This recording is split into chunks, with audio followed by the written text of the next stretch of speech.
राजस्थान के सियासी संकट पर हर किसी की नजरें टिकी हुई हैं। सभी यही जानना चाहते हैं कि आखिरकार कांग्रेस आलाकमान सोनिया गांधी और कांग्रेस से नए अध्यक्ष मल्लिकार्जुन खड़गे किसे आगे करेंगे सीएम पद की दावेदारी के लिए। पूर्व डिप्टी सीएम सचिन पायलट या फिर मौजूदा मुख्यमंत्री अशोक गहलोत को, इस पर सभी की नजरें टिकी हुई हैं। मालूम हो कि राजस्थान में विधानसभा चुनाव इस साल के अंत में नवंबर के महीने में हो सकते हैं। ऐसे में देखना यही दिलचस्प होगा कि आखिरकार कांग्रेस की तरफ से किसे आगे किया जाएगा, वहीं बीजेपी की तरफ से किस नेता के नाम पर मोहर लगेगी, क्योंकि चर्चा में वसुंधरा राजे से लेकर गजेंद्र सिंह शेखावत और सतीश पूनिया के नाम बने हुए हैं।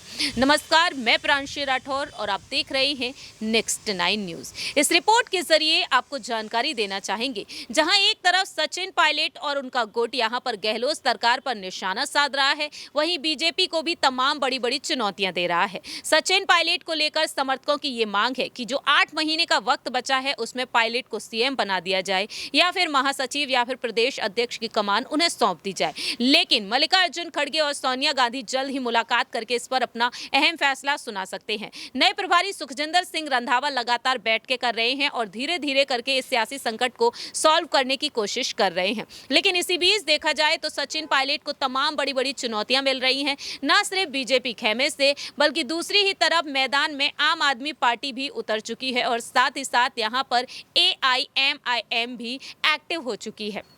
आपको बता दें, अब AIMIM के राष्ट्रीय संयोजक असुद्दीन ओवैसी सचिन पायलट को चुनौती दे रहे हैं। जी हां, जैसा कि खबरें सामने आई थी कि वह राजस्थान जाकर टोंक का दौरा करेंगे और वहां पर हुंकार भरते हुए नजर आएंगे, मुस्लिम वोट बैंक को वह साधते हुए नजर आएंगे। ऐसे में देखा जाए तो सचिन पायलट ने भी उन पर पलटवार कर दिया। अब यहां पर असुद्दीन ओवैसी सचिन पायलट को लेकर अपनी बात रखे हैं। उन्होंने सोशल मीडिया पर भी ट्वीट किया है और खुलकर अपनी बात रखी है। क्या कुछ कहते हैं ओवैसी, ये आपको जानकारी देते हैं।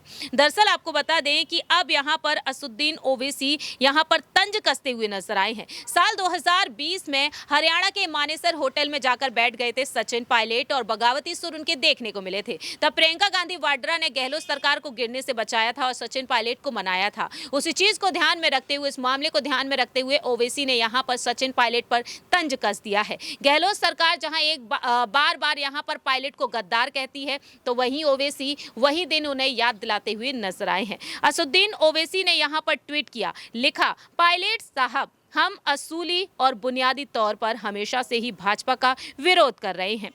हम कांग्रेस की तरह नहीं जो संसद में मोदी सरकार के कानूनों का समर्थन करें, और ना ही हम महज मुख्यमंत्री की कुर्सी के लिए मोदी के आशीर्वाद से हरियाणा जाकर छिपे थे। ओवैसी का कहना रहा, मेरे यूं टर्न लेने से की आदत बिल्कुल भी नहीं है, बेफिक्र रहिए, मैं राजस्थान आता रहूंगा। टोंक के लोगों को आजकल उनका विधायक क्यों नजर नहीं आ रहा है?